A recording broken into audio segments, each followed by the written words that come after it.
In this series of videos, we're going to build a new application using Django and HTMX. And we're going to build a simple application in this series that allows users to track their financial transactions. So we're going to allow users to create transactions, view existing transactions, as well as to update and delete transactions. And as the series progresses, we're going to explore more advanced topics like infinite scroll, and we'll also look at generating summary statistics for our financial data, as well as generating charts and graphs. And finally, we'll also look at how to export our data to different formats, for example, to CSV files. Now, in this series, we're going to use Django as our backend, and we're going to use Tailwind CSS and 𝗬𝗎cy UI for all of the styling that we need for this application. And finally, for all interactive content, we're going to use HTMX. So we're not going to use any other tools like Alpine.js or jQuery or anything like that. We're going to stick with HTMX for the front end and for all of the interactive functionality of this application. And as the series goes on, we're also going to dive into testing with PyTest. So we've got a lot to cover. Let's dive in and get started. So let's start with a quick look at the application. We have an application called Personal Finance Tracker, and let's imagine that you can upload your transactions and store them in this application, and you can also edit and delete existing transactions as well. Now we can view existing transactions by clicking this button here, and we're taken to this page that lists out all of the transactions in a table, and it has some summary information at the top. Now the styles are not amazing in this application, but we are going to use 𝗬𝗎cy UI in this series, and we're just going to use a lot of what that gives you out of the box. And you can see we have the option here to add a new transaction, and that's going to bring up this form that you see here.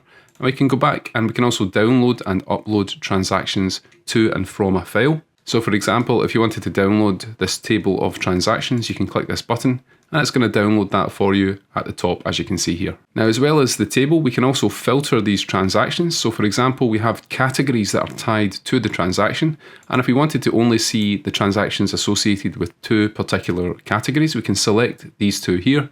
And then when we click filter, it's going to filter that down to only those. And I've made this a bit smaller so we can see the whole page better. As well as the category filter, we can also chain a second filter. So for example, if we wanted to look at income and not include expenses in this table, we can filter down to that as well. And when we perform that filter, we now get only income with the two categories we selected. Now, all of this interactive functionality is driven by HTMX on the client, with Django on the back end taking those requests and serving up the responses. And we have the look and feel of a single page application. So when I hit this plus button here, we're taken to a form as if it was a single page application, but we are actually using HTMX in order to go from one page to the other. Now, when we submit this form, we're going to be taken back to the table page here, and the new transaction is going to be added to the table. And the final thing to show, just as an example here at the top, we have a tab called My Charts. So let's click that, and we're taken to a page here that contains some simple charts that chart out the expenses and the income. And this gives us a way of looking at some summary data for our application, for the transactions that we have in our bank account. And again, these can also be filtered down. So if we wanted to select a subset of categories here, we can filter down, and it's going to generate these charts again, as you can see here. And this time, if we look at the pie charts, we are only getting the data for the three categories that we selected. Now, this is not an amazing page. It probably wouldn't be built that way in a real application, but this is actually using Plotly behind the scenes. And we're going to learn how to set all of that up later in this series. So that's the existing application, but we're going to start from some starter code. So I'm going to go over to GitHub now, and we have a repository here called Django HTMX Finance App. And this contains some starter code that we're going to clone now, and we're going to start setting up this project. So what I'm going to do is I'm going to copy the URL here, and we're going to go to PowerShell, and you can use any terminal editor you want. And we're going to run the git clone command, and we're going to clone that repository down to our local computer. And once you've cloned that, you can cd into the project directory. And what I'm going to do is open this up in VS Code, and I've got VS Code installed and available on the command line. So we can run the code command in the current directory, and that's going to open up VS Code. And once we've opened that up, we can start a Python virtual environment on the command line in VS Code. So I'm going to run python-m, and we're going to use the 𝗏𝗏 module. And I'm going to call this environment 𝗏𝗏-Django HTMX. And we can execute that command, and it's going to create the environment for us. Now, once we've done that, we can activate that environment. So I'm going to activate that just now. And then if we look at the directory that we've cloned here, we have a file called requirements.txt, and that contains all of the requirements for the starter code.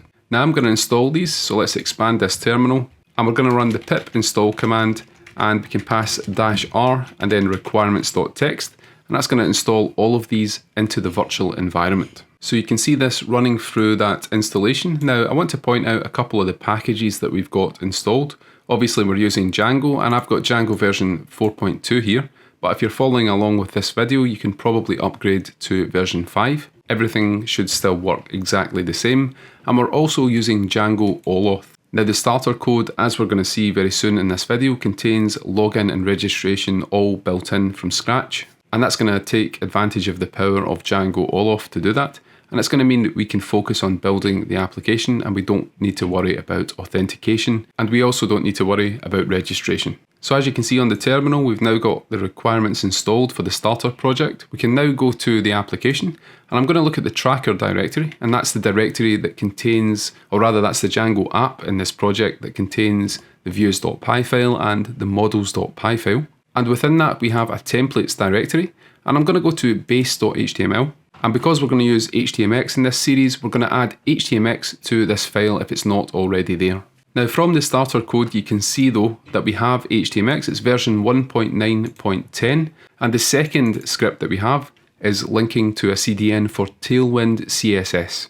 And notice that we also have the typography plugin for Tailwind CSS that's been added to this CDN link here. So that should make Tailwind CSS available in this project, and we're going to use that. We're also going to use 𝗬𝗎 UI, which is a component framework built on top of Tailwind CSS. So we're going to need to get that into the project as well. So what I'm going to do is go to the browser, and we have a page on 𝗬𝗎 UI. And again, there'll be a link to this in the description of this video. And if we go to the sidebar here, we can go to the installation section, and we're going to select a CDN here, and we can copy this link that we have to the 𝗬𝗎 UI CSS file. So let's now add that to the head tag that we have here in the base.html file. So we now have 𝗬𝗎 UI and Tailwind available in this project. What I'm going to do now is just set up the project. So basically we're going to run the migrate command in Django. So let's start by running python manage.py migrate. And when we run that, it's going to apply all of the migrations, and it's going to create the local SQLite database. And at this stage, I want to look at models.py. The only model that we've built, or that we have here in this application, that's not coming from Django itself, is this user model. So we're overriding Django's abstract user. And that's a good practice at the start of a Django project. Override the default user model, and then if you need to add new attributes to the user later on, you can do so within this class here. It's much harder to change the existing built-in user model after the fact, so it's good practice to start with this class here that's overriding either the abstract user, or for even more control, you can override the abstract base user. Now that we've run the migrations, let's clear the terminal, and I'm going to run the Django development server. That's python manage.py run server. And we can then go to the browser, and we can load up this default site that we have. So the default page contains a header tag, and it contains some lorem ipsum text. So nothing too exciting going on here, but we have the Django OAuth login and sign up pages, and I've styled these up a little bit using 𝗬𝗎 UI and Tailwind. What we can do to start with is sign up to the project. So I'm going to create a new user, and I'm going to give that user a username of admin, and we're going to set up a password here, and then we're going to hit sign up, and that's going to log us into the application. And we have this message appearing here because we're logged in, and that's just a welcome message with our username. And notice that the nav bar at the top has also changed. So whatever the links are on the nav bar depend on whether the user is authenticated or not. Now this is all built into the starter code, so we don't need to worry about any of that. Now let's move on. We're going to go to VS Code, and we're going to start building the models for this application. So what we're going to do in models.py is we're going to create a new class that I'm going to call transaction. And note that this is not a database transaction that we're talking about.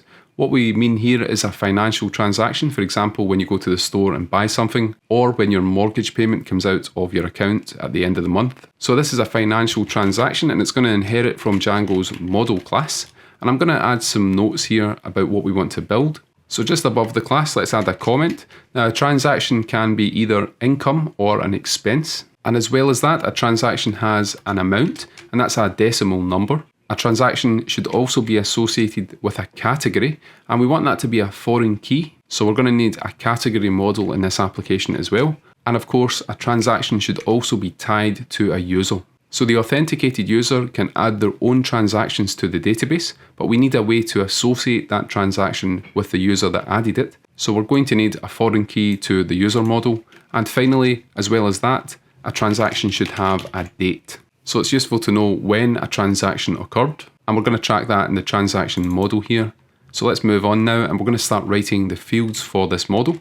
So let's start with the income or expense choices. And as the name implies, that's going to be a choice field. I'm going to paste in a couple of types here. So I've got a variable called transaction type choices, and we have income and expense as the possible options here. So let's now create a field for that, and we're going to call this field type. So it's going to be called type, and that's going to be a models.car field. And we're going to add a max length here of, let's say, 7. And we can set the choices on this field to the transaction type choices that we defined in the class here. So that handles the top comment that we have on whether the transaction can be an income or an expense. We also need an amount.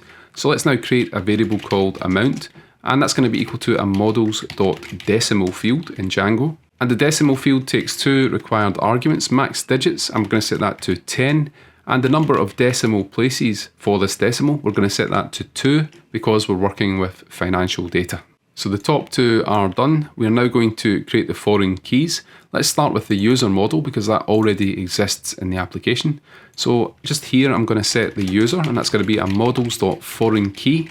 And that's a foreign key to that user model. And when the user is deleted, we're just going to cascade that delete and also delete all of the user's transactions. So we also need a category model. So I'm going to create that just above the transaction model, and it's going to be called category, and that's going to inherit from Django's model class. Now we want to keep the category very simple. It's just going to contain a name, and that's going to be a car field, and we are going to make that unique so that we don't end up with duplicate categories. Now, as well as that, I'm going to add a meta class to the category model, and we're going to set the verbose name plural field in the meta class, and we're going to set that to categories. Now, if you're wondering why we're doing this, what Django Admin is going to do when it sees a model, it's going to just add an S to the end of that model, but that's not the correct pluralization of the word category. So what you can do is you can set verbose name plural in the model meta class, and that allows you to fix that plural so that it appears correctly in the Django Admin. And finally, in the category model, let's quickly define a dunder string method that's going to return self.name, in other words, the name of the category. So let's now move on. We have the category model. We now need to hook up the foreign key to that. So on the transaction model, we're going to create a field called category, and that's going to be a foreign key again, this time to category. And again on delete, let's just cascade that delete. Probably not what you want to do in a real application, but we'll keep it like that for this series. So we can remove that, and we have one more comment here for the date. So that's when the transaction occurred. At the bottom, I'm going to add a field called date, and we're going to set that to a models.date field. And that's going to allow the user who's uploading their transactions to set a date for each of those transactions. Now, if you're modeling real financial data, you might want to make this a date time field and record the exact time when that transaction occurred.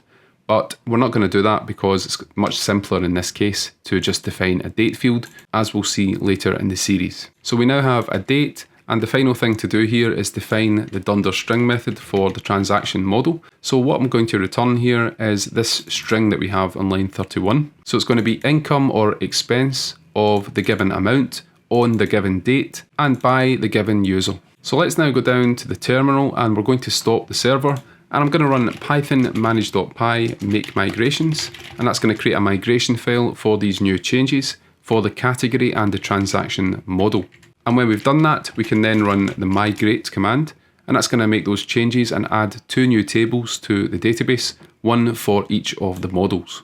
And let's now go to admin.py within the tracker application. So that's here. What we're going to do in this file is we're going to register our 2 new models with the Django admin. So let's import the category and transaction models.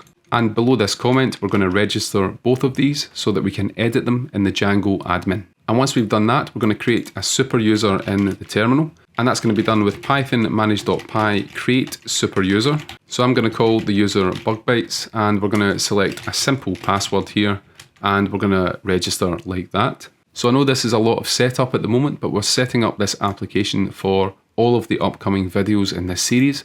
So we need to have the database ready, and we need to have a super user that we can log into the Django admin. And now that we've done that, I want to do one more thing in this video. I want to create a Django management command, and that command is going to allow us to populate the database with some data for transactions and categories.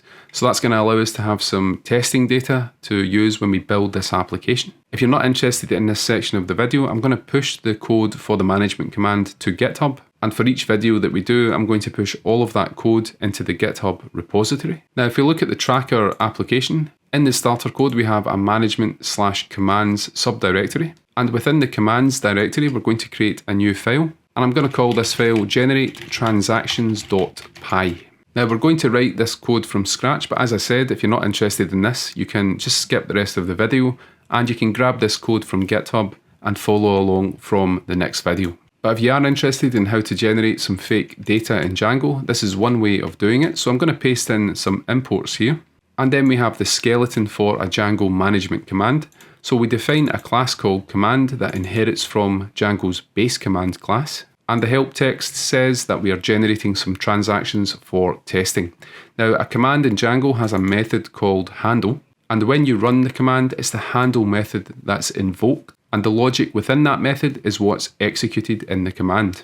Now at the top, we've imported the random module from Python, as well as the faker module. And we've also imported the models that we defined in the models.py module. So let's now go to the handle method, and I'm going to remove the pass statement. And we're going to start by creating a faker object. I'm going to call that fake, and we're going to instantiate the faker object. And then we're going to start by creating some categories for our application. Now let's scroll down here to give us some space. We're going to start by creating a Python list called categories. And I'm going to paste some categories in here. So I'm not going to go through what these are, but you can see that there are common categories for income and expenditure, such as bills, food and clothes, and so on. Now, as you can see here, the text is going off the screen. So what I'm going to do is use the black code formatter, and that's a Python code formatter that you can install with pip. And I'm going to run that against the current file, which is in the management/commands directory. And that's going to reformat the code in this file. And as you can see, that looks a lot better now. We have all of the categories, one per line, listed out in that Python list. So what we need to do now is take each of the strings in this list, and we need to create a category in the database for each one of those. So what I'm going to do here is I'm going to create a for loop, and we're going to loop over each category in that list of categories. And for each one of them, what we're going to do is we're going to call category.objects.getOrCreate. And getOrCreate is a model manager method in Django. And we're going to pass the name field in here and set it to the category that we're looping over in that for loop. So let's take the first category of bills. It's going to look at the database and try and find a category with that name. And if it finds the name, it's only going to get it from the database. Otherwise, it's going to create it if it does not exist. And that's good for a management command like this because we don't want to try and create duplicates. So we can use getOrCreate, and if it already exists, it's not going to do anything. Otherwise, it's going to create it.